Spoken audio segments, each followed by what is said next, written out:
ప్రభునందు ప్రియులకు క్రీస్తు యేసు వారి అతి పరిశుద్ధమైన నామములో శుభములు తెలియజేయుచున్నాం.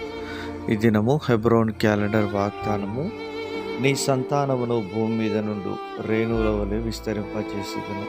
ఆది కాండము 13వ అధ్యాయం 16వ వచనంలో దేవుడు తన దాసుడైనటువంటి అబ్రహాముతో ఈ మాటలు తెలియజేస్తూ ఉన్నాడు.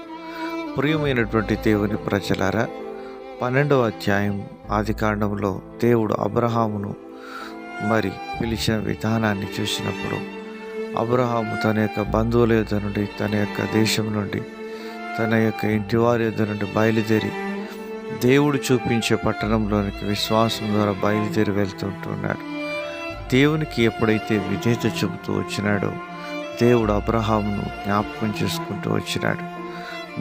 మనం మన యొక్క బ్రతుకు జీవితంలో అబ్రహాం పొందిన ఆశీర్వాదములన్నీ మనం పొందుకోవాలి అంటే అబ్రహాం వల్ల మనం విధేయతను చూపించే వారంగా ఉండాలి.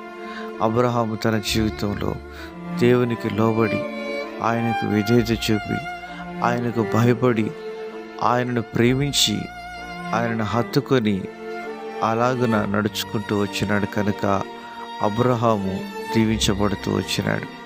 అబ్రహాముతో దేవుడు వాగ్దానం చేసినాడు, నీ సంతానం ఇసుక రేణువుల వలె అవుతుంది అని అన్నాడు. దేవుని మాటలు ఎంతో గంభీరమైనటువంటివి. ప్రభు ఒక్కసారి వాగ్దానం ఇచ్చినాడంటే అది తప్పకుండా నెరవేరుతుంది. ప్రభు సెలవిచ్చినాడు, భూమి ఆకాశములైనను గతించను కానీ నా మాటలు గతించవు అని ప్రభు సెలవిచ్చినాడు. ఈరోజు అబ్రహామును దీవించిన దేవుడు మన ఎదుట ఉంటున్నాడు. ప్రియమైనటువంటి దేవుని ప్రజలారా, అబ్రహాం పొందినటువంటి ఆశీర్వాదం అన్యజనులమైనటువంటి మనకును దేవుడు అనుగ్రహించడానికి ఇష్టపడుతూ ఉంటున్నాడు. అందుకని దేవుని వాక్యంలో రాయబడినటువంటి మాటను మనం జ్ఞాపకం చేసుకున్నప్పుడు, హెబ్రీ పత్రిక 6వ అధ్యాయంలో ఆయన దైవజనుడు అబ్రహామును దీవించిన దేవుడు మనతో మాట్లాడుతున్నాడు.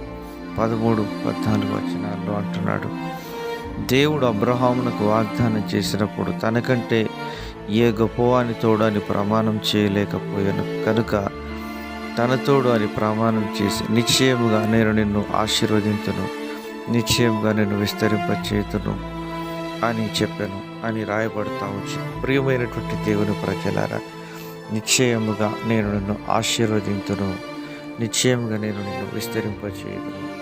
ఈ యొక్క ఆశీర్వాదం మనం పొందుకోవాలి అంటే అబ్రహాము పిల్లలముగా మనము విధేయత చూపి ఆయన హత్తుకొని జీవించబడుతుము గాక.